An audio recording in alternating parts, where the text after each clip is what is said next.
Welcome to Permission to Kick Ass, the show that gives you a virtual seat at the bar for the real conversations that happen between entrepreneurs. I'm interviewing all kinds of business owners, from those just a few years into freelancing to CEOs helming 9-figure companies. If you've ever worried that everyone else just seems to get it and you're missing something or messing things up, this show is for you. I'm your host, Angie Coley, and let's get to it. Hey, and welcome back to Permission to Kick Ass. Today's show is a little different. It's a celebration for two reasons. One, it's my mom's birthday this week, and I'm fortunate that my travels have allowed me to be home to celebrate with my family. If you've never heard me explain the inspiration behind the show, it actually started with watching my mom iterate and try new things until she found her thing, which is baking. To me, that's the epitome of an entrepreneur. Someone who tries and tests out ideas until the path reveals itself. So, fantastic. Mom's inspiration behind the show. She's back in episode 2. You should definitely check it out. Number 2, this show has officially been on the air, so to speak, for 2 years. That's mind-blowing to me because it still feels like yesterday that I was in New Orleans freaking the F out about launching this thing. And the reason why is I felt a strong calling to put on a show, but I wanted to create something that was less X ways to Y or Z, because the world has plenty of marketing and business shows. And I really wanted it to be more like, hey, let's talk like we do at actual business events when the spotlight's not on and the pressure to be polished and know everything is kind of removed, when we're actually just being casual business buddies. So I wanted to do something that showed folks, especially new entrepreneurs, the realities of business, namely that none of us really knows what will happen and we're all making it up as we go. So 2 years and over 100 episodes. Wow.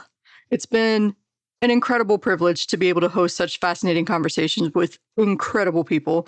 And I hope you're getting as much out of these discussions as I am. So let's jump in. Here are the best stories and insights from year 2 of Permission to Kick Ass. I think one of the most mind-blowing insights, for me at least, was how many of us get the idea of who we should be, quote unquote, when building our businesses. We may not hear it in so many words, but there is definitely a recurring theme of learning to lean into your personality versus disguising or minimizing it in the name of being quote-unquote professional. From episode 51, White Dove Gannon and I rail on certain business terms. I challenge myself often, because in how I was raised, I'm in my 40s.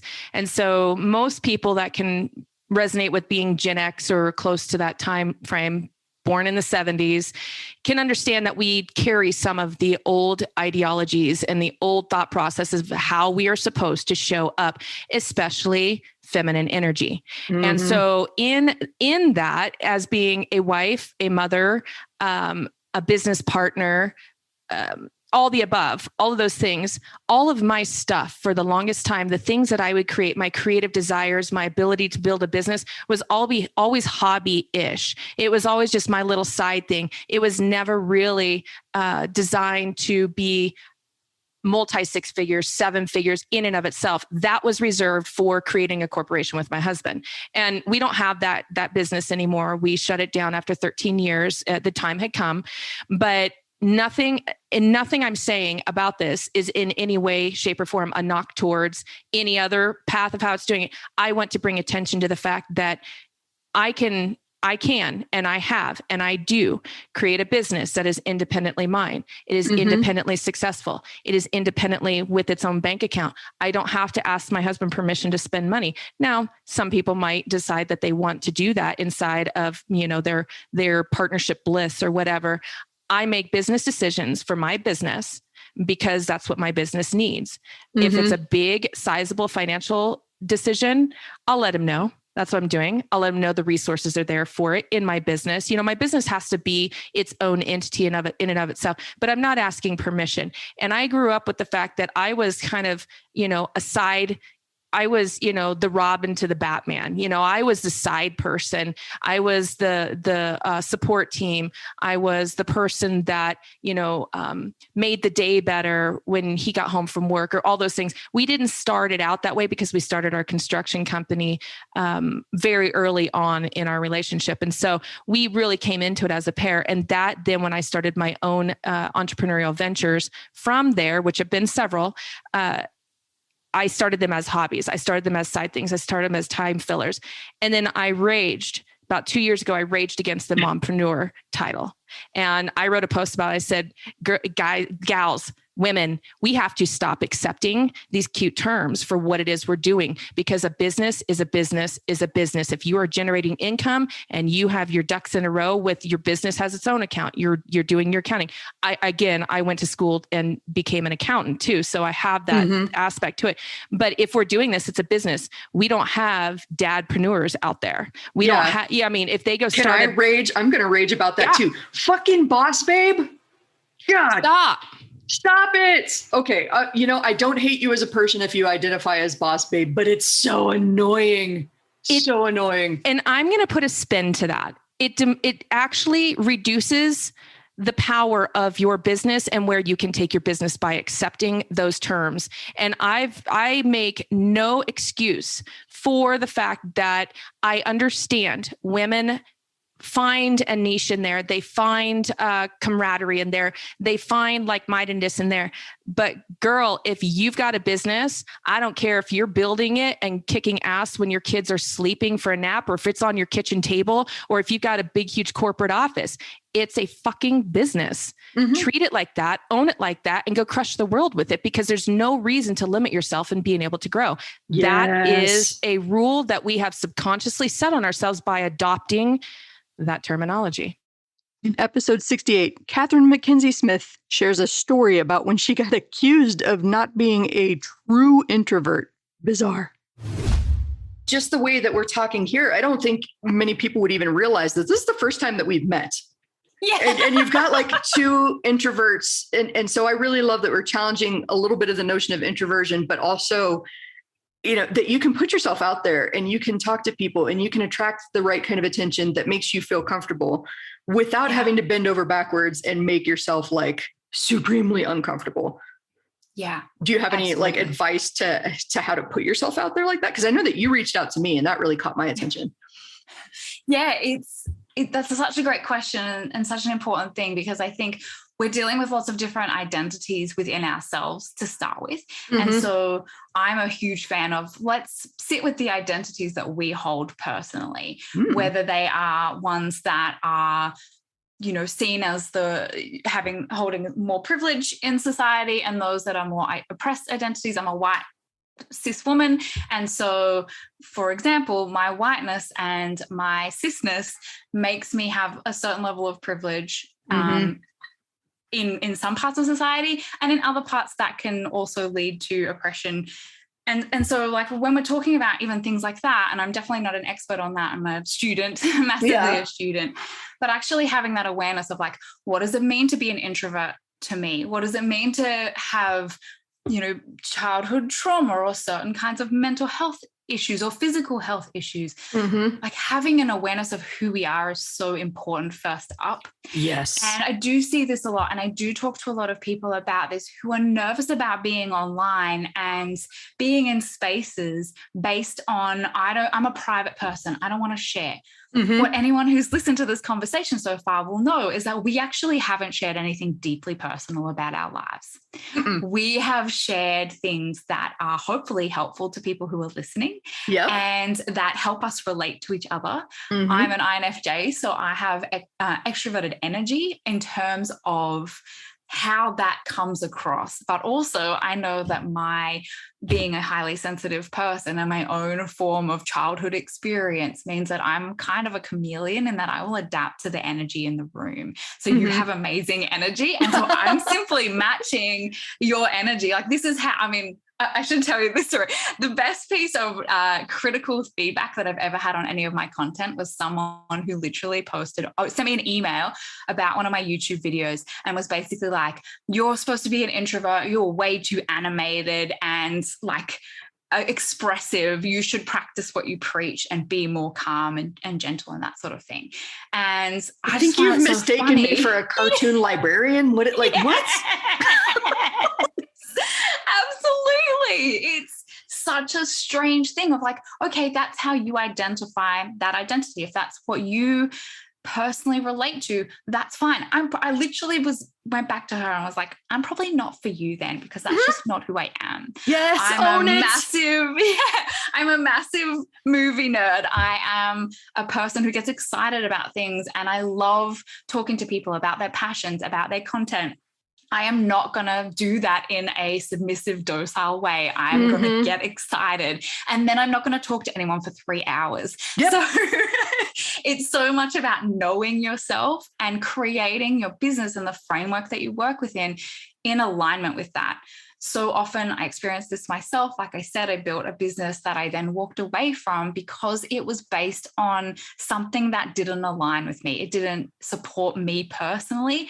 What I see lots of people teaching out there is their version of success and their framework that just doesn't think it. I've never done a program or a course or read an ebook or any of those things that's like, think about yourself first and then work out which of these strategies will work for you. It's always follow my 6 steps to success and you'll make 100K in 6 months.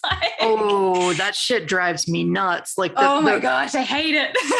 Prescriptive teaching and coaching, like presuming, first of all, that everybody has like the same circumstances, the same means, the same mindset and motivation. Like already right there, we've got like potential thousands of different combinations with just those 4 traits alone.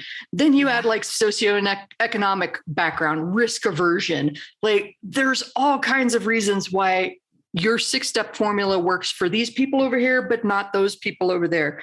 And I think one of the best things that happened to me in the course of my coaching career was one of my coaches telling me, actually, I think is in my old day job. I really loved him because he was such a fantastic mentor. My boss told me one day when I was teaching one of the younger writers, okay, here's how I think you should solve this problem. And he pulled me aside and he was like, okay, so there are hundreds of potential solutions to any problem.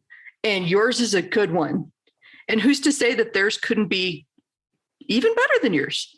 It might be equal to yours. It might be less than yours, but we're never going to know if you don't give them a chance to try out their own solution that's not yours. And I've taken that with me into coaching too. It's like, it drives some of my students nuts. They're like, will you just give me an answer? I will not. I will give you more questions. That's what I will do. Because I am a coach and that is my job. Yes. Like, because I want to, I joke with them too, like, baby doll, I'm training you to fire me. That's what I'm doing. I want you to trust yourself to the point that you no longer need Angie because you've got your own inner voice guiding you. So don't ask me to tell you what to do. I'm going to say, I don't know. What do you think you should do? What's your gut telling you? Oh, you can't hear your gut right now. All right, let's figure out how to hear your gut. Then there was this brilliant discussion with Claire Fernan in episode 65, former writer of the show notes, about embracing your identity, even if it feels like you have several. You know that I'm a big fan of doing all of the jobs because I've pretty much done all of the jobs. Yeah. Well, there's, value to be gained in all the jobs you do, even if they seem completely unrelated. Like there's skills, you're picking them up and you can use them. That's all, tell me a little bit more about that, because I feel like that's a conversation that I have with my coaching students a lot, especially when they come into writing and they're feeling like, what do I have to offer here? And I'm like, I don't know, 20 years in the workforce, just for starters, plus all of your awesomeness. Like there's more here than I'm starting at the bottom as a writer. Yeah, absolutely. And I think when I first made the pivot from pharmacist to copywriting, I struggled with that so bad. I was just like, to me, like in my pharmacist career, I had all these letters behind my name. Like I could apply to any job. I got in the door, but like copywriting, I was like, I'm a nobody. I have no skills. Like, what do I do? Like, nobody knows me. Like, it was just like, you go from the top to the bottom. And I just completely like forgot that I had 10 years of professional experience, like talking to different people, like interacting, like so many skills that I just could not figure out how to articulate and put to use in copywriting. And I feel like that was like a constant theme of like all my coaching with like Kevin or like you or Melanie or Rachel. I was like, how do I work in this pharmacist thing? And they're all like, duh, Claire, like, it's so there. I remember Melanie one time, she's like, it's like asking a fish to describe the ocean. They don't know that it's the ocean because they're in it. And like, that was me. Like, I just could not see how to really connect those skills other than just being like a health and wellness copywriter, because like, hey, I'm a pharmacist. I know science. I can talk about all these things. And I did do that successfully, but I feel like there was probably like a whole nother skill set from pharmacy that I just did not figure out how to bring to copywriting. Mm-hmm. But now, like, fast forward to being a flight attendant, somehow I've just like figured it out. Yeah. Like it's just come so naturally. A big thing in like aviation is crew resource management. When there's, safety issues or stuff that goes down, like how do you function as a team with the pilots and that. And for me, I'm like, oh, as a pharmacist, that was being on the resuscitation team. So working with the doctors and nurses, like when a patient's like coding and dying, like we work as a team, we function together. That's crew resource management. Like, boom, that made sense. Mm-hmm. And I think another thing with flight attendant work is just like owning the identity of it. Because I went from being like such a pharmacist with like all these letters behind my last name to being a copywriter where I kind of viewed myself as a nobody. To say I was a copywriter felt so uncomfortable. Ooh. But maybe, I don't know, maybe it's because like I struggled with that as a copywriter. Like once I decided to like get into the flight attendant role, I was like, no, this is what I am. Maybe I just listened to your podcast enough and like heard enough people talk about it. I was like, okay, I'm going to say, this is who I freaking am. Uh-huh. I know. Well, identity is such a huge part of it too. And totally. I think we don't even, I think this is probably the first time that we're even really talking about identity and its role in starting to be a freelancer, to be a writer, mm-hmm. whatever you're doing as a business. Like you have to be comfortable saying, this is what I am. This is what I do. And if you've already got some sort of like nervousness or anxiety around, maybe I do this. I don't know. I haven't gotten paid for it yet. Like that has a way of bleeding into the interactions and not really, generating that faith in somebody that wants to give you a chance. So you almost have to own it before you feel ready. Would you agree? Oh yeah, totally. I mean, if you're uncomfortable and don't feel confident saying like, I'm a copywriter or I provide X, whatever service it may be, the person that you're trying to get to buy it, they're going to be like, okay.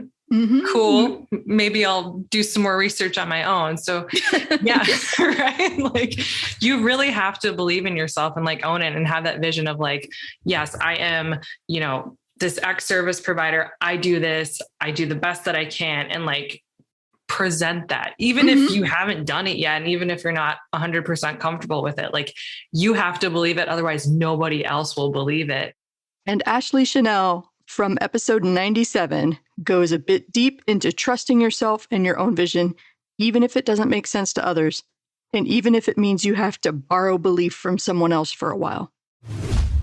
There are a couple points there that are really cool that I didn't think about, but I actually thanked someone yesterday for that. And it's borrowing their faith, because I was telling a story about someone yesterday and explaining her situation and how she said that she felt broken. And I was like, I remember feeling like that because I know I'm intelligent. I know I have the education and I know I have the experience, but something inside of me is lying to me. And I don't know what it is, but the faith that he's had in me and the faith that my friends have had, it's really beautiful. But then also I didn't know where that money was coming from, but I was also borrowing the faith from the coach that I hired because I believed in her. And what I believed was that she could help me get to where I wanted to be. And she did.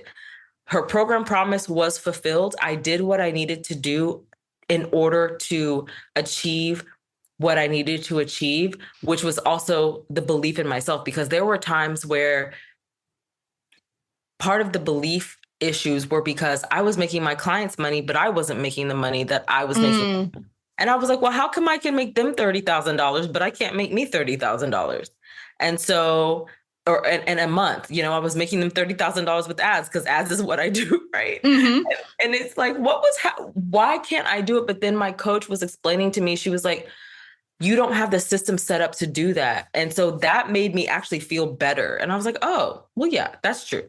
And I'm very hard on myself. I'm very, very hard on myself. My friends constantly say, Ashley, you're human. And I'm like, and ew, like, yeah. How annoying. Being human gets in the freaking way. I have stuff to do. Okay. I have things to do. And this human aspect is getting in the way. Feelings are dumb and brains are dumb. And bodies are dumb too. Like, oh my gosh, getting into your 30s and random aches and pains. Stop it. I just want to be like a disembodied essence that haunts people. This is having a body is for the birds. Random rant aside, like I love what you're saying too, because there's two aspects to this, like pricing for affordability versus profitability, which is two different things. One is this idea of people are going to spend any way you slice it. They're going to spend time or they're going to spend money. Exactly. And the interesting thing is the more money they have, the more protective of their time they are, the more they're willing to invest in things that save them time. So odds are, even if you have an underserved market, a challenged market, there are still people within there that value their time more and are willing to invest in ways to get back their time. Yeah, I'm actually one of those people because like I said, I didn't know where the money was coming from, but I also had enough business acumen to know that I needed to invest. And also I didn't have infinite time and I had to find someone I was always willing to invest. And that's something that I found, that I felt like my business acumen or my mental business level was up here, but my actual business level was down here. And it's like, I had like a champagne business level mind without the champagne budget to get me there. And so it's like, and so that's something that I found to be very interesting. And the reason I said that was because I knew I needed to be in rooms with people who were multi 6 figures and 7 figures, but I wasn't around those people. I didn't necessarily know where they were, but I knew I needed to be around them because the people that I was around weren't interested or were harping too long about investing in their businesses and themselves. And I was always looking at them sideways because I was like, how else do you expect to grow? Like you really want to sit here and do what you're doing for the next year to 2 years. I don't want to do this. I have a yacht that I want to get on and I can't get on that yacht doing what I'm doing now.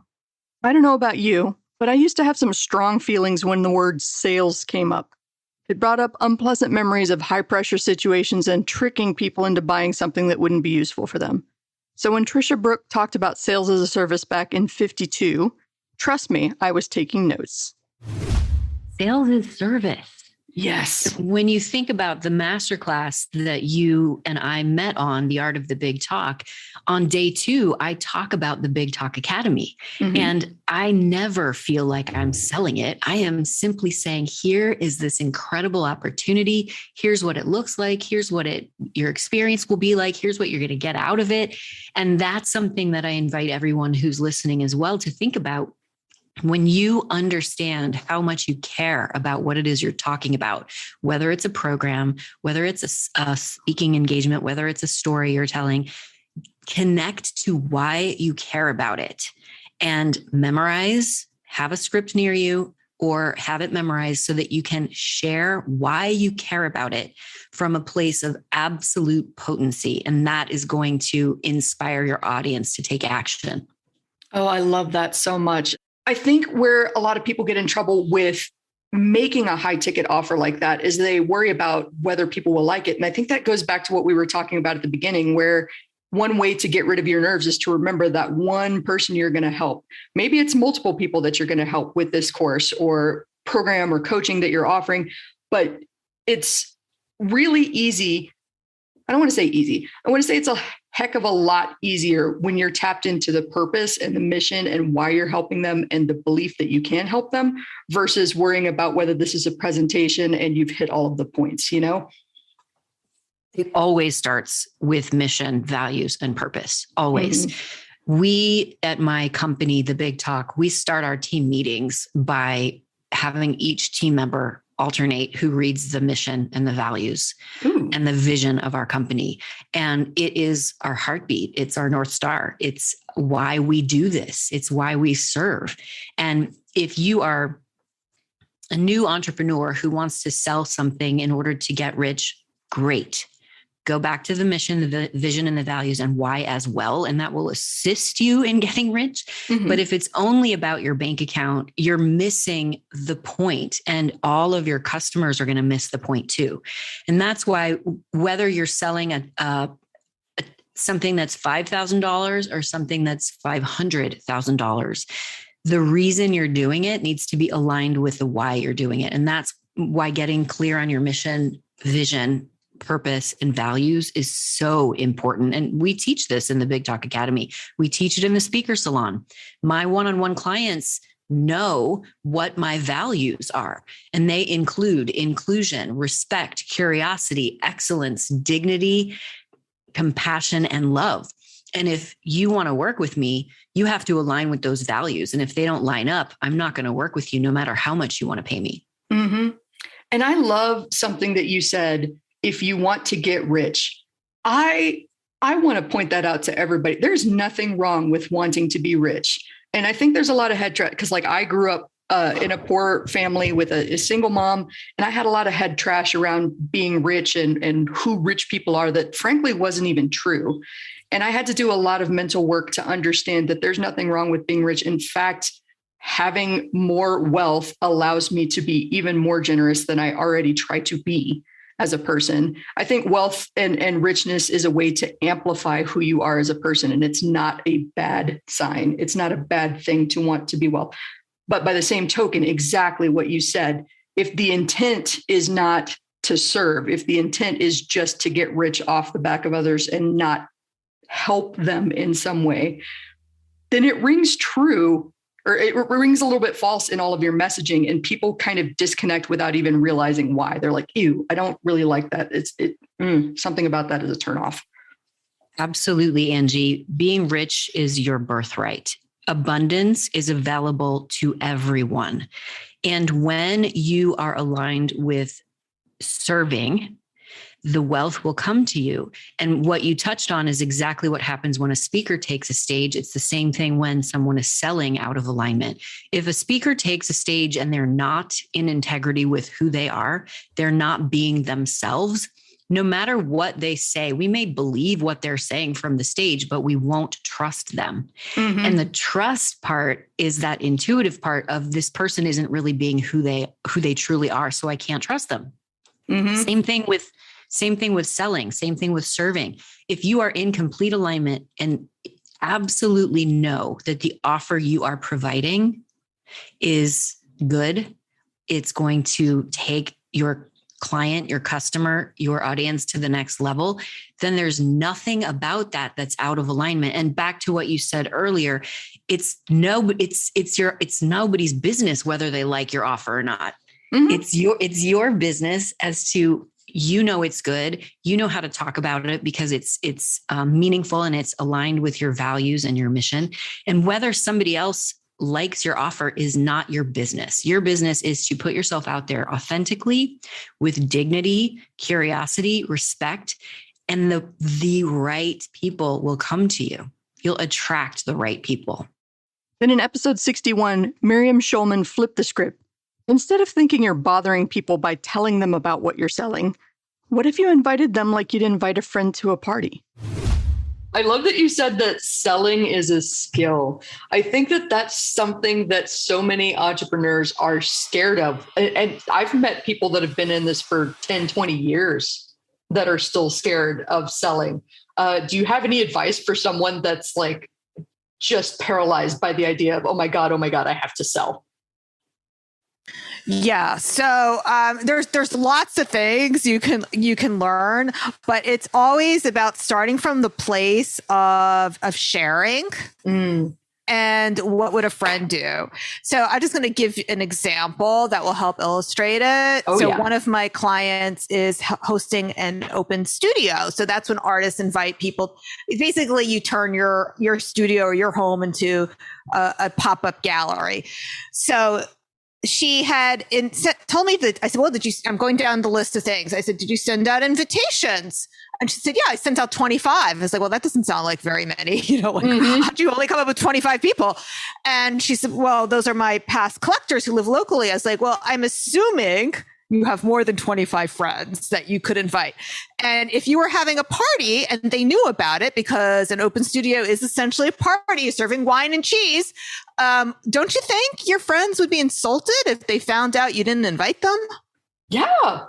So flipping that attitude of like you're bothering people and you're selling to them to like you're including them, you're sharing with them what you're doing. Now, some of them are going to want to buy it and some of them aren't, but no one's going to feel bothered because you have included them in something you're doing in your life that's important to you.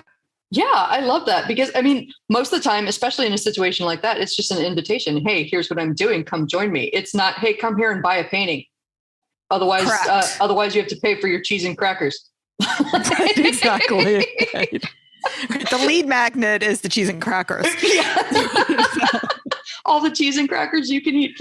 Right. But if you have that attitude towards your friends, then it's easier to have that same attitude for strangers. So it has to start first with like, you have to have that attitude that you're inviting people that you already know and like, and then it's easier to translate that attitude to the greater world. Yes. But if you don't have it, even with your own friends, you can't do it for the greater world.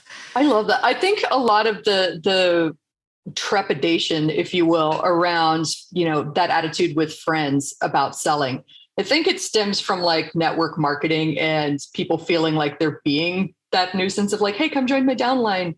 But in an instance like this, I honestly say go to your friends and family because they are probably going to be your biggest supporters. If they're not, then just don't share your dreams with them. Don't share your dreams with people that are going to crap all over them. But invite them. You never know who knows who. Like your friend from high school might suddenly be into art or have like a famous art collector boyfriend, or you never know who knows. And so you deciding for them that they probably don't want to come, that this is probably bothering them, is robbing them of an opportunity for joy, robbing you of an opportunity for sales and for joy that come from sales. Like, don't make up people's minds for them. Don't spend their money for them, Yeah, like that makes me think of two expressions I have. One is make people say no to you. Don't say no for them. Yes. It's number one. And then the other one is what I like to share with my clients is organic marketing is different than you think. So organic marketing, and this is more than just artists. This works if you are a writer, if you are a coach, if you are XYZ, fill in the blank. The best thing you could do is to start owning that identity. Yes. And tell everyone who you are. I'm just going to like make up an example. That's not my example. So I am a writer and I write screenplays. I don't know what it is. I don't know what it is for you. And start telling everybody because that does several things. First of all, it reaffirms that identity for yourself, because one of the hardest things about starting your own business is really believing your new identity. It tells the universe, hey, I'm open for business. Yes. And the third thing it does is it helps you refine that elevator pitch, if you will, like how your messaging gets refined the more you do it. And then of course you pick up email subscribers and clients along the way, because you never know where those are going to come from, but you have to be open to it first. And Brenna McGowan was speaking my love language in episode 64, especially when she talked about truly giving a damn about her people, whether they were big spenders or not. Those people who are hesitant, right? Sometimes I think too, as we move along, like the entrepreneur world, we're like, oh, this person doesn't even want to spend $500, but we don't realize that $500 to some people is like spending 10,000, right? So I think that's what I always want to carry with me as I move on in this business. Like every person, every dollar they spend with me, how important and how I really take stock when someone invests when it comes to things like that. I love that you have that thought process, that kind of, I don't want to say ideology, but that belief system underpinning what you do with your business. Because I do think that that's important. There are certain sectors of the business that really, like the business world and entrepreneurship in general, they're like, somebody's walking around with my money in their pocket and I need to go get it. And if that's your style, hey, great. You're probably like wanting to smack yourself in the forehead listening to this podcast. What are you even doing here? Go away. But over here at Angie Lands, we believe that there is plenty of people who need your help, who need whatever you sell, whether it's a service or a physical product. And your job in life is to go find that person and present your thing your service or your offer to them as a potential solution that they should consider. It's not to beat them over the head with like, why don't you buy the thing? Oh my God, you're dumb if you don't buy the thing. It's just $500. Why don't you buy the thing? That's not how you build relationships for the long term. And I think thinking about that with a lot of respect and a lot of care with, $500 is a big deal to some people. And I care about that. I want to make sure that I'm helping them for $500, even if I've got a $5,000 product over here. I don't care more about this person because they're paying me more. I just really think that's a good business philosophy in general, to care about people. I agree. And I think I put a quote up on my Instagram stories today where it was talking about how empathy is the highest form of knowledge. It was a Plato quote that I had heard before. I can't remember exactly, but I do think it circles back to what we're talking about. Like when we can keep true empathy for our client and what we're doing, that's, then all of a sudden too, I think whether it's our copy or business plan or whatever it is, like everything opens up, because when we're empathetic with our customer, we can help them solve a problem and we truly care about the outcome. Here's something I see pop up in almost every entrepreneur I coach, and this was true for me too. Have you ever noticed how often we create a laundry list of all the reasons we can't do something? Especially when we're looking at all the people that we admire, it's really easy to fall into the trap of comparing ourselves and falling short. But the truth is, we've spent a lifetime acquiring all kinds of transferable skills. Sonia Pemberton had a fascinating take on this idea of othering, of finding reasons to disqualify ourselves or justify why we don't belong. So back from episode 62, here's Sonia. You may see something one way and think that that's the way everyone in the room has interpreted what's happened, but someone else, I think it was a work deal, but someone else never would ever think of it that way. And that's because no two brains are alike. Mm-hmm. Every single one of them is different. We all are different. We're wired differently. Our experiences are different. Our assumptions and beliefs are different. Our habits are different. We just think differently because of how we've been socialized and because of our social groups that we adhere to and what we personally think of ourselves, how we interact in the world. So no one's going to see it all the same. Some people might, but you can't assume that. Oh, yeah. And it's interesting, too, because I think there's some knowledge gaps that play a part in that, too. Because the other thing that I was going to mention, after I noticed myself othering, the instance with my student was I've worked with a couple of people, actually a number of people who have had an entire professional career in one area. We're talking 10, 20, sometimes even 30 years. And they switched over to something more creative like writing, and they would coach with me. And they would immediately discount 30 years of experience. Like I've jumped off this mountain and I'm down at the bottom and now I've got to pay my dues and start all over again. And I was like, is there any reason that you can't just like walk across the bridge from the top of that mountain to the top of this?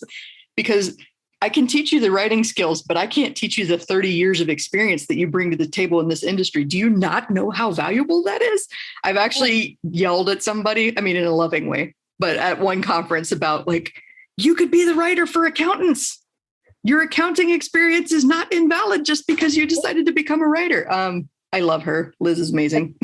That's a great analogy. I love the fact that because when you're saying it, I'm seeing you said, can you just walk across the bridge? And what I see it underneath the bridge is what's happened, all that tacit knowledge, all that understanding and life experience, professional or personal, that's underneath the iceberg. Mm-hmm. Right? That Perfect. You're not going for because you're going to start up here on the surface and start over. Mm-hmm. Trying to get new knowledge, right? Instead of going underneath and seeing what's there that's worth utilizing in this new work. Yes. Oh my gosh. That's such a great point too, that there's a lot that has happened in your life that you've already done, already achieved, even the hard experiences that have happened that have helped you develop the set of problem solving skills and the knowledge that you have. And that is not something that applies to only that one specific situation. Odds are you can still use that. And what an incredible honor to speak to Amanda Holmes in episode 94. She's the CEO of renowned consultancy Chet Holmes International. We had an unexpected connection as musicians and talked about how our performance experience translated into selling skills. You used your skills and what you picked up with your dad, just kind of being around him, being in his presence, being part of his world as he was taking people out to dinner and whatnot. to build your own profitable business as a musician? I know there are several musicians listening here that would be interested to hear a little bit more about that. Are you open to sharing? That's hilarious. So I booked my tours up the coast, and I would play anywhere anybody would have me, right? Any kind of coffee shop or bar, or, pub, busk on the side of the street, whatever it took. And I was definitely, it's like any business, you think that, okay, I create the product or I create the service and people will come, and then they don't come. So it's the same thing with a musician. You sit in a corner of a coffee shop and you're playing music and you hope that they'll come and ask for your CD, but you don't really know if they're going to. I don't even know what they sell today. At my time, it was selling CDs, but I would, throughout a set, half of the time would be me talking about my tip jar in some entertaining, engaging way, that I had songs about my tip jar. I would talk about the tip jar being hungry. We'd crack jokes about the tip jar. I would believe that every person that was in the vicinity of me when I was singing in an event, that they were about to be a part of an experience with me. So they would walk away, every single person, I would know their name in the room if it was one of those smaller rooms, and we'd be having a dialogue through the whole thing. And I'd say, don't you want to commemorate this experience that we've had together and take home a CD so you can remember forever how this was, right? I mean, I was shameful. It was ridiculous, but highly entertaining. I think I only had one person ever say, you talked about your tip jar way too much. One out of thousands of people. So I think I did okay. And even after I would sell, so I would close 100% of the room. I mean, there was no doubt in my mind that every single person was walking away with a CD. But then I'm like, okay, well, how do I upsell this? And my CDs are only like $5-10. So what can I do to get more? So then I started saying, if you fill my tip jar, I will walk on my hands across the stage, because I used to be a competitive gymnast. And I just thought, I think people will find this funny. I would have people get up from the crowd and walk around the room and go, give her money. I want to see her walk on her hands on stage. Now, it wasn't like anybody ever told me to do these things, right? It's just being around the ultimate sales machine my whole life. I think I just couldn't help but I knew that, okay, how do I close everybody in the room? Okay. How do I upsell them? Okay. Cause I got to pay for gas. Cause I got to pay, right. I got to make this profitable. It was inherently part of me. It was, I don't know, flowing through my DNA or something. Cause I've never seen any musician do how I ran a show. Yeah. Different. I love that. And I love that whole shameless approach to it. Cause I think we can too often, especially if we're building something that's kind of close to our heart, like musician, like being a musician, like being a creative, or, early stage consultants and stuff like that. It's a piece of you, whatever you're building. So it's hard not to take that personally. And it's hard to remove that, like, are you going to judge it? I worked really hard on this. I just want you to love it as much as I do. But you transformed them from spectators into participants. And that's what I love about that. That was one of the only skills that carried over from singer-songwriter to CEO. Because when I took over, then I started running webinars. So I'd have 400, 500 CEOs on a call. And because I was so used to bantering with my crowds as a singer-songwriter, it was so easy for me to run a webinar and go, hey, raise your hand. Hey, say yes. Hey, how you doing, Bill? Hey, how you doing, Bob? Are you going? I had that part down, and I had the script from my father on doubling sales. And this is how you double sales. And this is how you teach doubling sales. So that was one of the only tips that I think I got from my singer-songwriter days. And I love that. It's like when I keynote now, like I was just running a dress rehearsal for HubSpot. I'm speaking at HubSpot in a few weeks, their inbound event. And they're like, you're so engaged with me. I'm like, singer-songwriter. That's Oh, that's performers almost have this advantage over folks that are not performers too, because the energy level in the room is completely different if people are disconnected and disengaged. So you got to find that way to connect and make them part of the show. I love that you came up with walking on your hands to be like, yep, and turning people into basically like an army. Like, no, give her money. You would probably appreciate this also as a musician, because I weaseled my way into my first band. Yes, weaseled my way in. I tried to audition for them several times and they're like, we're just not really looking for a singer right now. So I started being the unofficial tip jar girl. And every time they were out at a place, I would show up there. They would let me do kind of a couple open mics with them, but they would largely perform their set. And I would take the tip jar around and just badger people for it in a playful way. But I would be like, look at these guys up there working so hard. They're entertaining you. And they're like, I don't have any cash. I'm like, hey, bartender Jessica is happy to charge $5 extra to the tab and give me some cash to put in the jar. You could buy them a beer. They're like, nah, I don't have my card on me. I'm like, do you get here in a car? Is there change in your seat? We're not too proud for pennies here. And I think I wound up like tripling or quadrupling their tip intake at one point. And then they were like, so are you still interested in singing? And I was like, yeah, actually I am. The hustle is real. You know it. I love that. So if nothing else, buys the beer. If you've only got your card here, that's fine. We'll take beer. It's hysterical. Of course, business wouldn't be business if there weren't serious growing pains at every stage. And sometimes those growing pains wind up feeling like it's kind of the end of the road. So take this incredible story from Leticia Latino back in episode 57. She shares her experience with making a multi-million-dollar mistake and why she's glad she made the choices she did. Well, meltdowns are always going to be there. And I think, and bad experiences are always going to be there. And, when we were preparing for this podcast, I know that some of your past guests have shared experiences that have been bad. Mm-hmm. So there's one that I will share, and it's perfect because actually after I left Nortel, what I did with the layoff packages, I went for 6 months to France to perfect my French. And I completely took it as I'm going to disconnect. And when I come back to work for the family business, I want to be recharged. I want to be renewed. So I took time to do that. And so when I'm back and I start to work for the family business, because I had been working at Nortel, which it wasn't belly down just yet, I got introduced to a potential customer. And so it was going to be my very first customer. It was a huge deal, multi-million-dollar deal. I negotiated it on the office, on the main Nortel office, because they were providing the equipment and we were supposed to provide the towers. Mm-hmm. Well, long story short, this customer, was very particular. He was supposedly a millionaire. And I started noticing, sometimes there would be flowers arriving in my office, things, if you're a customer, you shouldn't be doing. So the first lesson there is, to stay true to who you are. So as a person, not because only I was raised Catholic and I went to all Catholic girls, but to me it was like, there's no crossing any lines. So I made it very clear from the beginning, please do not do this. But he kept, sending notes, sending this, inviting me places. I always kept it, at a distance.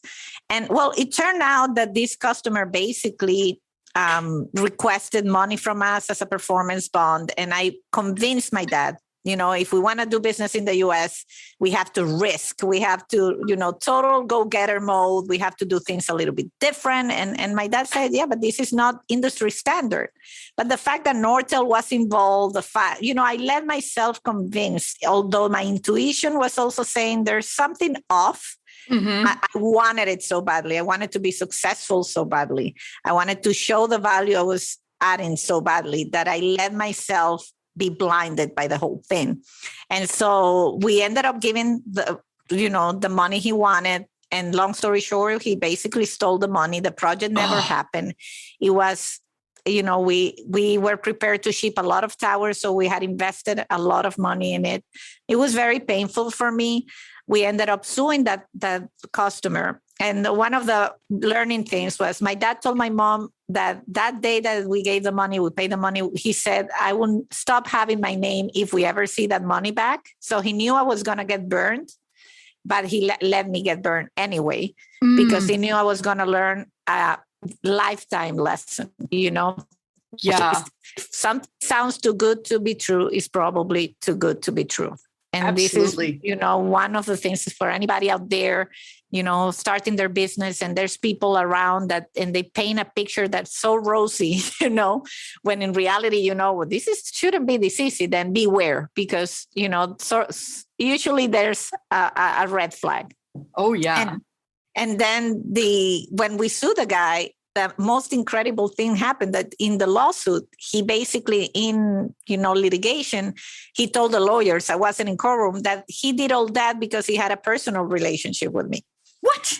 Yes. And so that to me has been the biggest thing to overcome in my professional career, because you see how low people would go to get, what they want or to be perceived as, in a certain way.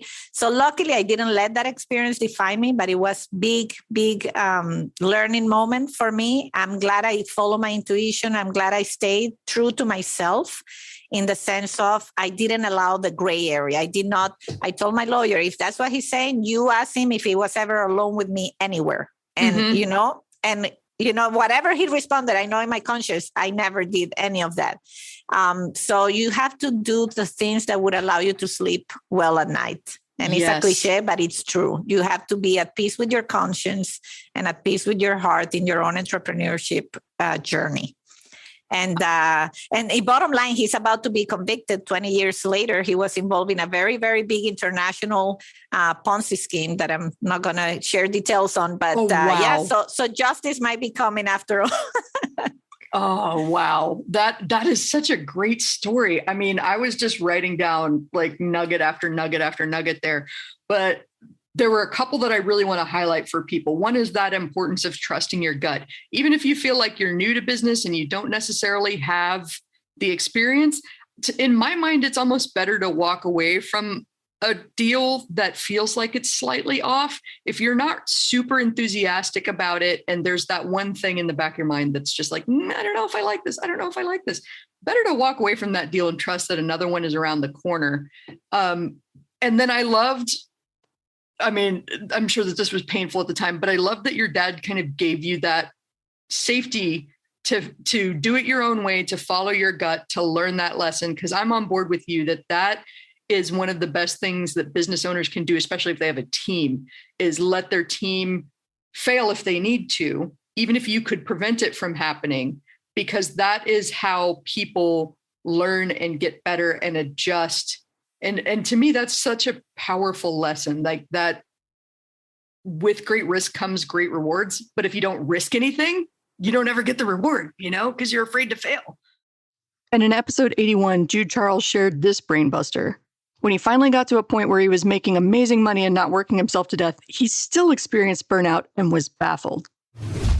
So the reason I had an identity crisis because I had to slow down doing work. And at the time, I had thought I'd never went through burnout. Well, going through therapy helped me realize there was a pattern and I had been through burnout. In 2011, when my car had gotten repossessed and the client had called me, that was that moment of burnout. Because I was thinking of quitting because it had become too much for me at that point. But when I had the 2020 burnout, it was, okay, I have to slow down. I can't work as much. But here was the caveat.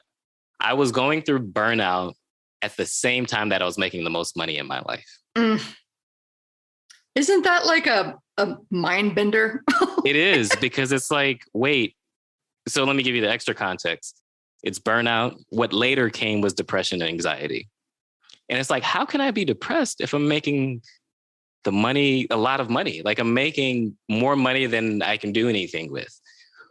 And that was truly the mind bender, because then it was just like, I have to slow down, which means I may not make as much money as I made before. What does that mean? Because like you said, I do agree with you. I think at some point, especially in the beginning when you're struggling and then you are trying to make money and you finally make money, it's like, it's burned in your mind that this is the thing that makes me me. And I don't know that I felt that initially in the beginning, but once I got to 2020 and was making really good money at a time that I was afraid I wouldn't make money. Yeah.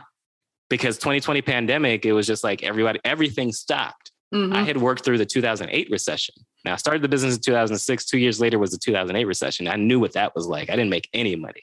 And then 2020, I'm afraid that the same thing is going to happen, but then I make a boatload of money, but I'm also going through burnout and depression. It was a mix of emotions. But I remember thinking to myself, once I took a break from work, who you are is not what you do. Yes. And I really had to slow down and think about, okay, if that's not who I am is not what I do, who am I? When I show up to a podcast like this and talk to Angie, who am I? When I am speaking on stage, who am I? When I walk into a client meeting, who am I?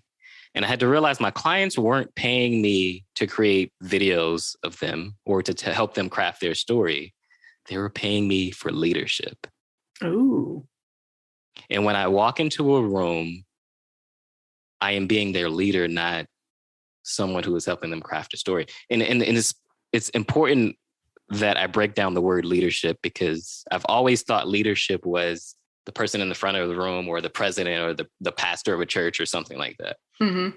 When you look up the word to lead, L-E-A-D, it just means to guide a group of people along a path. That's it. Mm-hmm. And I realized that's what my clients were paying me for, is to help guide them into telling their story. Yeah. To give them the courage to tell their story in the right way, to be vulnerable, to talk about the ups and downs. It wasn't the video storytelling. It wasn't what I would do with my hands holding a video camera. Mm-hmm. It was the leadership. And so, yeah, it was a mind bender. It was a mind bender to step into who I am, to be and not do. Then in episode 55, Tembi Beka talks about building and managing a team and how she got it all wrong to start. People management skills is a whole new skill set. You have to be able to communicate with your team without crushing souls, which is a fine art in and of itself. Angie, I never understood why. I thought that if you said to somebody who made an error, they would say, okay, I'll correct it and move on. No, I started having people quit on me just because I said, hey, can you fix that? That's when I started learning that communication skills and how you communicate with people really means a lot. I remember thinking, I started reading a lot about leadership and training and all that stuff. And one of the things that really came out to me, and I want to share this actually, because I think it can help some people listening here. It was the 4 feet, the four F's, like the freeze, the freeze, how people respond. So freeze, flight, what was the other one? Flight, fight. Phone, fight, freeze, flight, fight, and phone. The other one is phone. So I didn't realize that. So I thought that I just thought that I could talk to somebody and they should be okay. They should react the same way I react, which is to respond. But no, it started occurring to me that because of the women I was training who are from abusive relationships, who've been running away all their time, the moment I tell somebody, you can't do this, what's the next thing they do? Run away. Mm-hmm. So I literally used to get resignation letters day after day, without even realizing that I was to blame. I thought that they didn't want to be corrected, but I started realizing that it's because of the response. They respond with theirs is flight. For some people, it's fight. For some people, it's freeze, but theirs is flight. So when they see danger, when they sense danger, they just want to run away. Mm-hmm. And that, that's a great point that you bring up too. They're interpreting what you're saying as danger. No. I'm in trouble. I screwed up. I'm wrong. Based on my experience, my life experience, my worldview, this kind of mistake could be fatal to me. It's literally not an intellectual response. It is a chemical, physical, reflexive response that they're not actually thinking. And if you come into that situation and you get frustrated with somebody who's just reacting in a way that they can't really control, well, then that's just going to escalate the situation way beyond compassion and connection first. And, I've always talked about empathy being my superpower, which doesn't sound like one, but, in a situation like this, I have the ability to put myself in that person's shoes and imagine how they're going to take what I'm about to say, and then figure out a way, reverse engineer a way to soften that blow. In fact, one of my clients calls me the one-woman bomb squad. He says that he likes to send me in to difficult situations that might blow up because he knows that I can talk it down. But that's exactly where it starts. It's okay. I got to say something to this person. I need to correct this behavior. I want to let them know I enjoy working with you. You are a phenomenal person. I have a problem with this one thing that's happening. Love to get your input on how we could fix that so that we can continue moving forward. And then bam, they might still feel some strong feelings. Nobody likes being messed up and nobody likes being called on messing up. right? Yes. There's a little bit of ego and pride, but yeah, there's a way to approach it that's not, and I'm so glad that you said mini me's, because I think a lot of people make that mistake too. They're not balancing their own lacks with people who have skill sets in other areas. Yes. You have to hire for weaknesses. That's one thing for sure. You have to hire for weaknesses, but a lot of us don't think of that. We just think, we get attracted when you're hiring, you get attracted to somebody's personality. And usually the person we are attracted to is exactly like you. Yeah. And you end up having this company of smiling tabbies and nothing being done. No follow through, no goal setting, just smiling all day long. So, and that can be very frustrating when you're starting a company. Yeah. Here's something interesting. For years, I had a major disconnect happening in between my ears. I'd always heard and believed that your network is key to building a successful business. But for years, I thought, quote unquote, network was a group of strangers I met at some mixer and exchanged business cards with, not the people I already knew. So when I realized I could work with people I already knew, I recognized yet another challenge, figuring out how to navigate the inevitable disappointment and frustration that comes with working with people without destroying the relationship. In episode 83, Brittany Herzberg reveals how she used miscommunications and mistakes to help her create a great client experience. I'm trying to take every situation with every copywriting client as, okay, what's the lesson here? What can I take from this and, improve, in air quotes, earlier on in the process? So I happened to be working on another project, and I noticed that this person puts together a, like we were talking about, like an outline, like a messaging strategy outline. And I'm like, oh, I could do that in this spot and probably avoid something like this happening again, because no, I don't suck. No, this person doesn't suck. No, the copy didn't suck. But it was a combination of me not catching something earlier on, not having that piece, and this person not being able to communicate to me what they really wanted, what they really needed. So nobody failed, but it's just kind of like, what opportunity is there to improve? I love that perspective. Like, nobody failed. It's not anybody's fault that this happens. There is steps that we can take to minimize the risk of this happening in the future, while also acknowledging that, my favorite thing to say about business, human's gonna human. You would think that people running businesses would behave in logical manners, but they don't. Like, it's tied to the people that own the businesses. People make shitty decisions. People make ego-driven decisions. People make fear-based, irrational decisions. Like, I count myself among this. I am not superhuman. I've done stupid shit in my business too. So that's like all of that understanding I try to bring to my clients too. Like, what is driving this response right now, especially if they're having like a powerful negative response to something I said. The interesting thing about that is, when I was doing more writing, is that people often would tell me, like, this is a ground up rewrite, like, I'm just not happy. And I'd be like, okay, I hear you. Can we hop on a call? I would love to take it line by line or paragraph by paragraph, whatever you've got time for. You can literally tell me, I hate this word. I hate this phrase. I never would say that. And I'll go, cool. So stricken. Try to tell me what it is that you don't like about it, if you're able to. Like, I know that articulating those thoughts is hard. As long as you don't tell me, Angie, you suck and you were never meant to do this and I fucking hate you. Like, if you don't turn it personal, I will not take your feedback personally, but I do need to hear what you hate.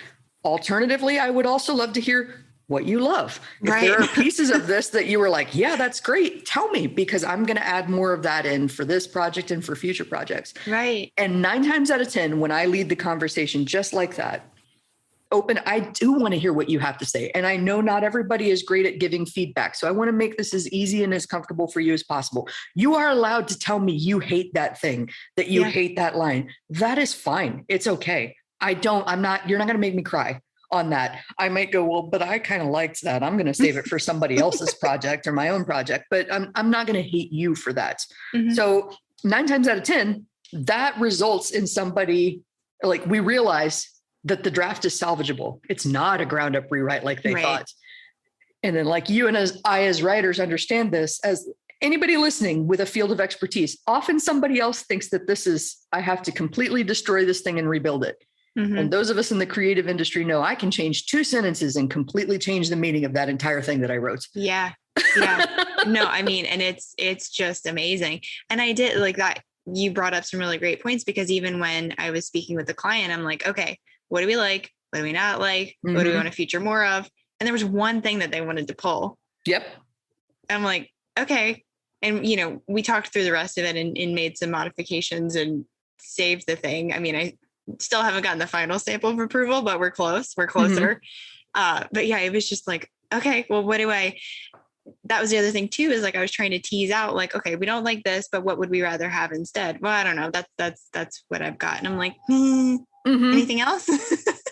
Yeah. When I'm working with people that I'm coaching through this kind of problem, and they're often very uncomfortable with the fact that they're going to have to be what we call the adult in the room. And that's not to say that your client is a child or they're immature, but like they're literally trusting you and your expertise to tell them what to do. And I mean, don't be a dick about telling them what to do. That's not what we're saying here. Again, we're not throwing our weight around here, but if you come in and you have a process and you tell somebody, this is how I work for best results. And, like I love to joke with people with this process. You mentioned that your clients didn't really know how to articulate, and that's the best I've got. That's usually when I turn it into a joke with clients and I go, so, I mean, I would love to be a mind reader. I would be blackmailing the shit out of people and be making a whole lot of money if I could read minds. But the sad fact remains, I cannot read minds, and the info that we need currently resides in your head. So I'm going to need you to try. I mean, I don't care if you get it perfect, if you don't have the exact right words. That's not what matters to me. I just need to know what you're thinking. And however you feel comfortable expressing that, that's fine. If you want to send me like 5 links to different websites that you like, if you want to, take some time to sit with it, like take 24 hours and then come back and make me a video where you walk through and say, I love this, I hate this, I love that. Could we do this? That's fine. But like, we're going to have to find a way to get this knowledge out of your head. And they usually laugh right along with me. Like they realize there's something about like these thoughts that we keep in our head that make perfect sense until we say them out loud. And usually when I say something to somebody like that, like I'm not a mind reader, they suddenly realize, oh shit, like, yes, I'm going to have to figure out how to get this out of my mind. Yeah. And Hillary Weiss leaves us with a wonderful reminder that people won't remember what you said, but rather how you made them feel. Check out this gem of a convo from episode 75. That's the other thing I think we sometimes forget, especially, and I know I had this experience too, working as a part of a larger team. You kind of forget that you have autonomy sometimes, and that it's such a wonderful and exciting thing about running your own business, but it's also incredibly high pressure because nobody's going to make that exit for you. And I think so many business owners just sort of let the like yarn run out. At the end. And then I've had this experience, unfortunately, on my end when I was younger, because I started my business very early, 21 years old, didn't know how to act. Right. So I definitely had some client relationships where I just let it fizzle out and just was so burnt out. I just dropped the ball towards the end of it. The ball just dropped and they knew I didn't want to be there anymore. And that sucks, but I didn't have the skills to have hard conversations. So I blew it up because I was mad. Exactly. Because I was upset and tired and cranky, but I think it's such an awesome freedom to have the ability to say, I'm out, fire the client, wind down the relationship. But it takes a lot of work to do so tactfully. And I think there's a lot of talk about just like, just leave, cut the boundary, do that. And it's like, no, don't leave people in the lurch, because every time I have burned a bridge in business, and it's been very few times because I'm a very diplomatic animal. But all the times I have burned the bridge, I've been like, shit. Shouldn't have burned that bridge. And even if it feels good in the moment, even if it's justified, even if my rage was like reasonable and like everyone else was cheering me on and like heard about like, oh, you said that, that's so cool. Like looking back on it a year or 2 years later, it's just like, oh God, why did I do that? Yeah. Because you can't get that back. You can't get that back. But as you want to pursue other things in business and, old ways of working and being are no longer working, like it's still so important that you close those things out cleanly and with empathy, because, just because you're leaving somebody behind doesn't mean you got to leave them in the lurch. Oh, yeah. And you never know when people are talking about you. So there's like a bad way to take that, but there's also a good way to take that. And we don't really talk about that a whole lot. But if you're out there and you're not being a dick and you're doing good work and you're fun to hang out with, you're easy to work with, there are people out there that are talking about you and they're not talking shit. They're talking good things about you. I know. Yeah. Like this just happened to me this week where, somebody booked a slot with me to talk about potential consulting arrangements. And I asked him, it's been a couple of years since we talked. Like, what made you reach out now? And he goes, I was talking to so-and-so the other day and she mentioned your name. And I was like, oh, well, crap. I haven't talked to her in a while either. Like, these connections happen all the time. And I've told some of my coaching students before, like the toes that you step on today may be connected to the ass you have to kiss tomorrow. Right up your butt tomorrow in a boot. Yeah, no doubt. And I think that's something that we forget when we think about marketing and self-promotion. Great, awesome. But the most powerful promotion out there for you is what other people say about you behind closed doors. And that was, for me, it's funny because I had this conversation with a colleague about reputation because she did raise a good point that I think, especially for women in business, the fear of like protecting your reputation can keep you from making big swings or like, making electrifying promises in your copy and all of that. So she's like, fuck reputation. Sure. And I was like, yeah, but no, absolutely not. I'm not throwing that into the garbage because my reputation time and time again, being just, and it's not complicated. It's being good to your people, being honest, being professional, doing your job and treating other people with respect. Yeah. It's incredible how people remember, like it's that saying, how people remember that. People don't remember what you did or what you said, but they remember how you made them feel. That's so true in business. And that doesn't mean kowtow and be a doormat, because a big issue with me was that my boundaries were terrible. I had like spun sugar boundaries for a while because I was like, everyone needs to like me and they need to do everything. And like, yes, okay, you say jump, I say how high, like I'm a workhorse, I'm a miracle worker, let's go, baby. And then I was like, why am I so ill all the time? So there's a middle ground, that's for sure. But I think that's such a wonderful part about learning to run a business and learning to be a pro in the space is how do you have the business you want to have, the boundaries you want to have while still being a good person to other people? It's a worthwhile balance to strike, because then people say nice things about you at the conference bar. And contrary to popular belief, having boundaries doesn't mean that you're a hard ass. Doesn't mean that you come in throwing your weight around and telling people this is how it's going to be. Like none of that. I am known for somebody who if one of my life mottos could easily be take no shit, but do no harm. Amen. Amen. Yep. People know that they can't push me around, and they also know I'm going to bombard them with memes.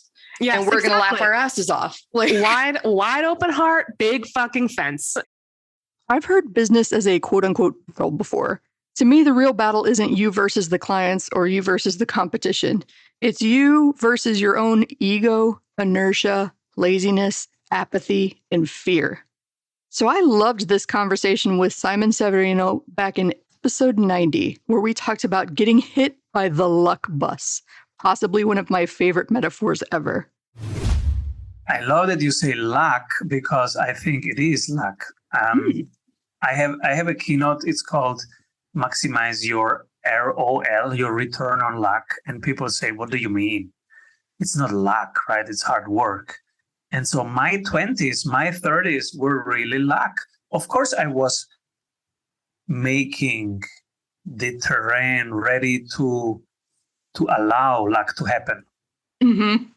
I was standing in the middle of the road, and at some point the luck bus would hit me. So my part was relentlessly going into the middle of the road, but the luck bus hit me, yes. And it was, what was it in my 20s? It was really exploring different roles. Do I fit better in a small team or in a huge team? In a front role or in a back end role? In a more sales and marketing related area or in a more operations development area? So I was really, really, really testing many, many things. And by doing that, I created the chance for the luck bus to hit me. And so at some point it did hit me. And it was this particular workshop where I knew, all right, this is what I'm here to do. Oh man, I think that's probably my favorite analogy ever, like on this show and in this life, to be hit by the luck bus and stand in the street until you get hit by it. That brings me so much joy. I'm very happy today. And I love that too, because I know in a past episode, I have bristled a little bit against people telling me I'm lucky. And I think the reason that I bristle is not so much that I don't believe in luck, but because they say lucky as if this just happened to me, as if I did get hit by a luck bus. And it's the same thing. No, I went and made a whole lot of preparation, and I found out which street it was going to be on next. And I went and stood in the middle of the street so that it could hit me when it came around. It's like there was a lot of deliberate forethought and preparation. And the other thing that I wanted to circle back to that I thought was really smart, I think a lot of folks, especially in their late teens and 20s, they get this message that you're supposed to figure out what the hell you want to do with your life and just like stick with that for the rest of your life. And we're here to tell you that's not true. I mean, look at what Simon did with, okay, I tried this out and I wanted to see if I'm better here or there with this kind of team, with that kind of team, solving this kind of problem or that kind of problem. You are absolutely allowed to treat your life and your business as a fun little experiment or a game, try different things and go, nope, not for me, and run away. That's totally allowed. You get to do you. Anna Iveson talks about taking breaks from business, even when working is one of your favorite things to do. From back in episode 71, she explains. There's a time to hustle. That's part of the balance, is hustling. As long as you make sure that you're not hustling all the time, 24/7, and you're not taking it easy all the time, 24/7. The balance is somewhere between the two. Yeah, and I have to be really disciplined with my time as well. Like there's a hard stop for me every day when I have to go pick my kids up from school. I have a few hours after the end of the day where I pick them up from school, I make their dinner, I put them to bed, because I want to be that kind of parent for them. I want to be around at that time because it's really important to me. And then I'll pick work up again after they've gone to bed. But it does mean that when I have to stop, I have to stop. It's like I can't say to myself, today I'm going to work for an extra X number of hours, because I physically can't, because otherwise my kids will be left at the school gate wondering where mummy's got to. Or I get no sleep and then I'm just a horrible, horrible person. Oh, I totally understand that. I've made that joke at conferences before. If I disappear, I'm taking a nap. And I'm taking a nap because happy-go-lucky Angie. You haven't had the opportunity to meet bitchy, irrational Angie. And I'm trying to prevent that from happening, which is why I'm taking a nap. So don't give me shit for my nap time. It's necessary. Sleep is good, folks. Sleep is good. You don't have to work and give up your sleep. I love that, because I think you also talked just about something that's really important, which is knowing what matters to you as a person. And so I think that's totally valid. Like, I want to be this mom who makes my kids dinner, who picks them up from school personally, who is there for bedtime and is not always distracted. And that allows you to set good boundaries, which in turn, that's the counterintuitive thing that a lot of people don't realize, which in turn sets off Parkinson's law, which is the amount of time you give it is the amount of time it's going to take. So like, if I got to get this done today before 3, guess what? It's going to get done today before 3. But if I gave myself 2 weeks to get it done, it's going to take the next 2 weeks to get it done. Like, the amount of time that you give it. And so, like for me, who's on the I don't even know if it's the opposite end of the spectrum. I don't have kids, but I purposefully schedule things that force me to close my computer at certain times. Like, I'll make a reservation at a restaurant or for an activity or something, to where it's like, nope, I got to go. Sorry, I got to cut this call short. We've been having a great conversation. Maybe we can pick it up again in a couple of days, but like, I got another appointment I got to run to. Thank you. I love you. It's never anything wrong with you, but I'm not going to work all day. Well, I know myself as well. If I didn't have those boundaries, I would work like every minute of the day, because I love what I do. And I'm also insane and ridiculously competitive about everything. So it's helpful to me to have the children and to have those times where I know that, like, this is me being mummy time. This is me being business owner time. And the two, I try to keep them as separate as possible, because I don't want to be on my phone all the time answering emails when children want me to read Peppa Pig or whatever god-awful book they bring over. Well, I'm glad that you said that you love what you do too, because I also love what I do. And I think that makes it even more important to set those boundaries and build in that purposeful, intentional, deliberate space and separation time from what you do. You know, what's that joke about, like, go away so I can miss you? Absence makes the heart grow fond. Make your business go away from time to time so that you can miss it and really just bring that freshness and love and enjoyment to it. Because just like any relationship, your business is something that you're in a long-term relationship with, and you're going to have days where you don't really want to talk to this person because they're driving you nuts. And in episode 92, Lucy Badawi and I talk about making and breaking the rules that we set within our businesses. And I think people just have to remember that, like, no is a full sentence. I think a lot of the times, especially women, feel the need that if they're going to lay down a boundary, they have to justify it. I mean, sometimes you can justify it if you feel like that relationship and that person is worth it. But usually if it's something at work, it's just a simple no. And then that person can choose if they want to engage with you or not. Exactly. I was so scared to set limits on my call times for so long because I thought, I'm a creative person. I need to be able to task switch and take calls and do meetings and all that stuff. But when I finally let my VA talk me into theming my days, so Tuesdays and Thursdays are my call days, as I mentioned, Wednesdays are my podcast days. Yeah. It actually allowed me an enormous amount of freedom. And in 2 years of limiting my calls to afternoon, that was important too. I don't want to get up first thing in the morning and have to talk to somebody before I've had my coffee.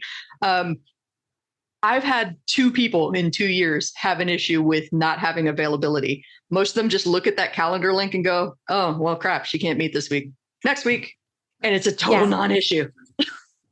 Yeah. And if something is urgent, I mean, I think that's the cool thing about boundaries. It's like, you can choose like where you want to kind of be a little more fluid, and you can choose where you're like, no, this is like, I want my weekend. I want to go away this weekend. I'm tired. And I want to go to the beach. So it's one of those things where it's like, nothing is law. It's just your personal comfort with stuff, and that can change. So don't feel like once you set a boundary, that boundary can never change. Cause I know I sometimes fall into that trap of like, okay, well, if I decide to do something, then like I have to do it.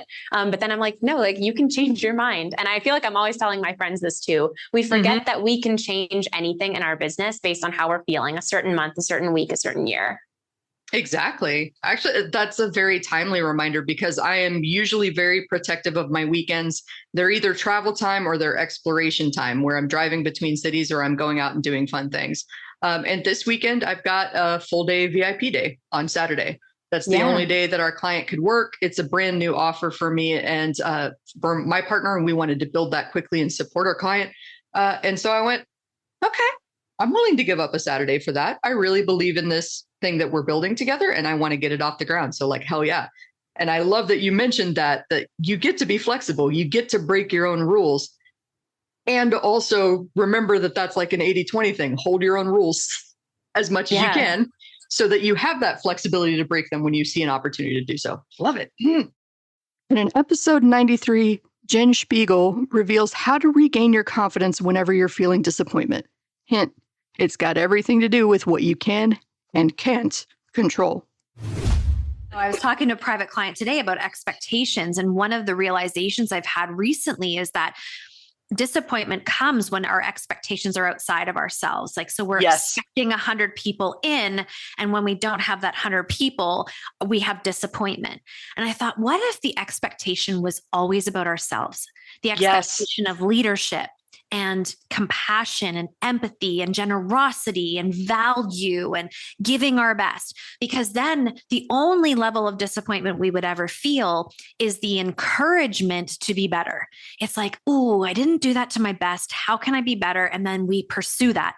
So to me, that feels like a much more abundant way of existing than having all these expectations of things that I cannot control, but I can definitely control the standards and the standards of excellence that I have for myself. I love that perspective switch because I think so much of how we make ourselves crazy as human beings is by focusing on stuff that is so far out of our control that we can't do anything about it. I cannot control who says yes to becoming a client. I can't really even control the number of sales that I make. I can control the messaging. I can control how I show up and do my best.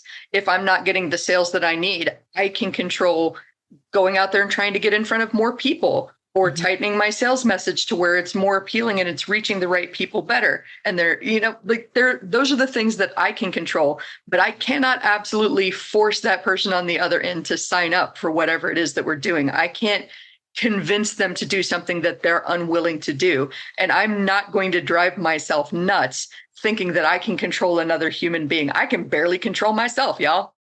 And of course, we can't talk business in a post-pandemic world without talking about pivoting and problem solving. From episode 53, Abby Nwaucha shares what happened when she realized she built a business that she kind of sort of hated. For everybody that's new, or if you've been in this rut for a while where you're struggling with clients that are kind of driving you nuts, one thing to look at is if you've got opportunities where you can improve your process, right? Am I filtering people out that aren't a good fit? What is happening in where do these break down? Noticing where you're starting to get unhappy, and can I change something? But also, in addition to that, you can improve your processes and get better communication with clients. And I like to think I'm some sort of an example of that. I don't know if I'm the best example, but my way is one way of doing it. But your gut is also valid in this when you start your business. And if you don't like working with people, and if you don't like doing certain kinds of projects, why would you build a business around that? It's your business to decide what you want to do. Don't make yourself get up and do shit that's making you miserable. I know. It's such I was so excited to learn these tutorials, do designs, do website mockups, and then Lovely Cindy came over, and then all my my enthusiasm just crashed and burned. And it's always that. I guess I don't even know what I projected out there, because I got so many of them like that. That always had this change and this change, or let's do this. Did I look like I was gonna do all those changes for forever and ever? Was I giving all that vibe? I don't know. But it kept happening. And it's okay. At that point I realized, one, I don't like graphic design enough for this. I don't like it enough for this anymore. I can't do this for professionally. Two, I cannot handle this kind of changes and feedback they're giving me. My patience level at that point, even sometimes right now, it's not that high. We were I want this and this and this. Oh, nope, blocking you right now. Well, and I think I couldn't. That's a great point, though, that okay, now that I've gone into this and I've built a business around this, no, I don't think I love it that much. I don't love it that much to put up with this. I can't do this for years, this constantly. Oh, yeah. This happens way more often than you might think, guys, I think this sounds really interesting. I'm kind of passionate and enthusiastic about it, and I see other people doing it. So I figure I can figure this out and make some money for myself. Let's go. And then you go down that path and go, nope. No. Back up. Can I just press the undo button? Get out of here. Oh my God, my interest did not survive that. And that's the thing. Just because you're good at something, it's a hobby or it's an interest or a skill, doesn't mean you're able to turn it into a long-term business. Because when it becomes a business, the focus is no longer you. The focus becomes it's based on the client. And for your business to actually grow and for you to get referrals, so you don't do all that hunting every single time. You have to make them happy. But if your happiness comes with your frustrations, then it's not worth it anymore. Yes, that is such an amazing point. And I just want to reiterate, if their happiness comes at the expense of you being frustrated all the time, then it's not worth it. Don't build your business on the back of you being frustrated all the time. Just don't do it. Don't do it. It's not oh Jesus, not worth it. And last but certainly not least, from episode 73, my friend Chris Orzechowski talks about how your problems don't really disappear when you hit all your business goals. I love his perspective on recognizing when you've got good problems. What was really weird for me was we don't hit this every month, but when you have $100,000 a month and you're like, holy shit, I did 6 figures in a month. Right. And you could never even imagine that. You can never even fathom, because when you worked at your day job, you made $54,000 in a year, and how you made over $100,000 in a month. And that's top line, not profit, obviously. Yeah. We're talking about. Right. And you think, wow, when I can make 6 figures in a month, like that's when my problems are going to disappear. And then it happens and you're like, oh, wow, all my problems didn't disappear. I still have problems. In fact, I may or may not even have more problems than I had before. Again, it doesn't mean that it's not worth it. It is. It's just knowing, like, okay, you know, when you get to $200,000 a month, when you get to $1 million a month, like there's no magical number where you're ever going to be like, okay, now I can finally be happy and content, right? There's no magic number where you're like, okay, everything in my life is right. Like you're always going to have to work on everything. And it's like, once you accept that fact into your life, everything, like a lot of your stress disappears and a lot of your fear disappears, because, you know, like we have months where we'll spend $70,000, you know, and you want to vomit. We get, you know, there's one month we made like 75K.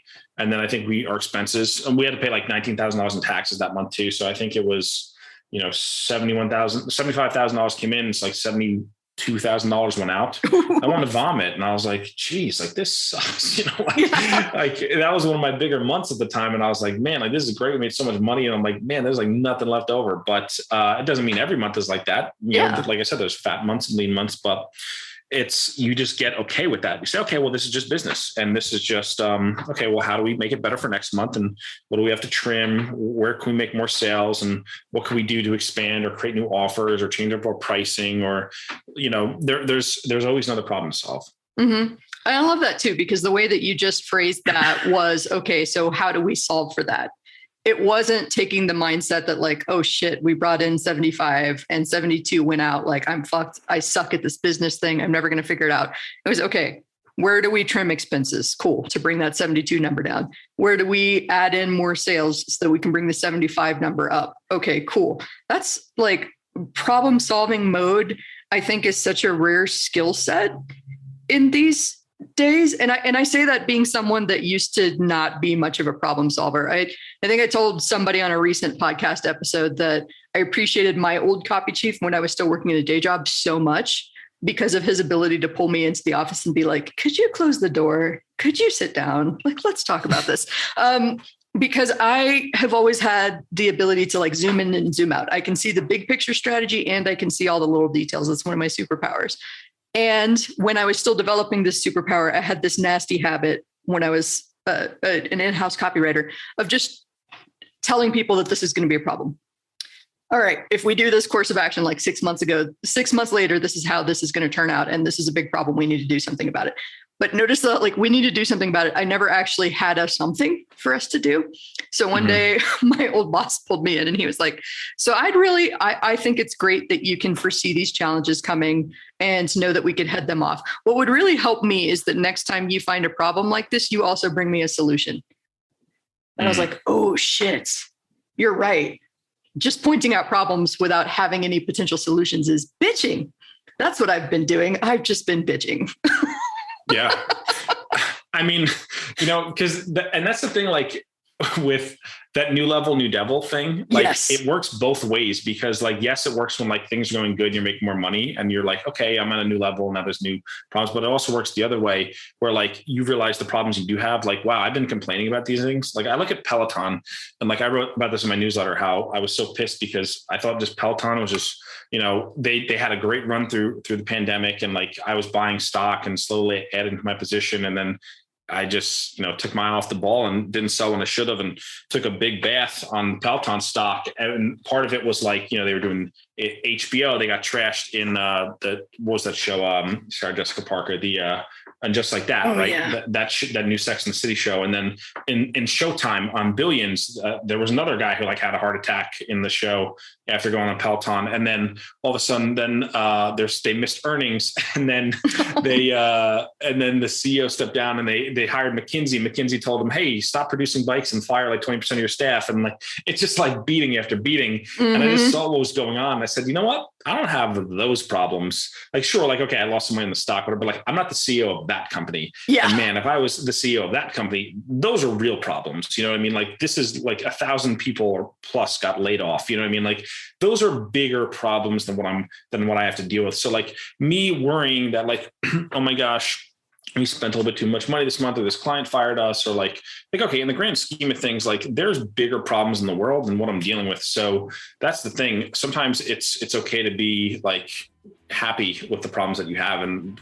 realize like, oh, I don't have to deal with, all these other bad things that other people have to deal with. I'm actually kind of fortunate. And so we've reached the end of episode 109, celebrating the best of 2 years of Permission to Kick Ass. I hope you enjoyed these conversations as much as I enjoyed re-listening to them. And of course, I couldn't have done any of this without the help of my amazing team. Amy Cook, who handles all my booking and keeps the production running. She also helped me pick the new music for the show and is transitioning into writing the show notes. Multi-talented, woohoo! James Eade, who edits the show and makes everyone sound like a freaking rock star. Claire Fernan, who wrote the show notes through episode 105 and came up with some serious spit take bullets that had us all rolling. Enda Ndungu, who listened to every single one of the first 100 episodes and chose the most interesting, most funny, most insightful moments. Laura Valenti, who created the show graphics for both the first 100 episodes and the brand new look that you've been seeing since episode 100. And of course, my most sincere thanks to you for listening, for sharing, for writing in to tell me when something made you laugh or changed the way you do things. I read every note. I actually share screenshots with my guests whenever I get notes from you, so we got to keep that love going on. And all of this love and the good vibes really keeps me going. I'm looking forward to the next 100 interviews and so far beyond that. Thank you for being with me on this journey, and let's go kick some ass. That's all for now. If you want to keep that kick-ass energy high, please take a minute to share this episode with someone that might need a high-octane dose of "you can do it." Don't forget to rate, review, and subscribe to the Permission to Kick Ass podcast on Apple Podcasts, Spotify, and wherever you stream your podcasts. I'm your host, Angie Coley, and I'm here rooting for you. Thanks for listening, and let's go kick some ass.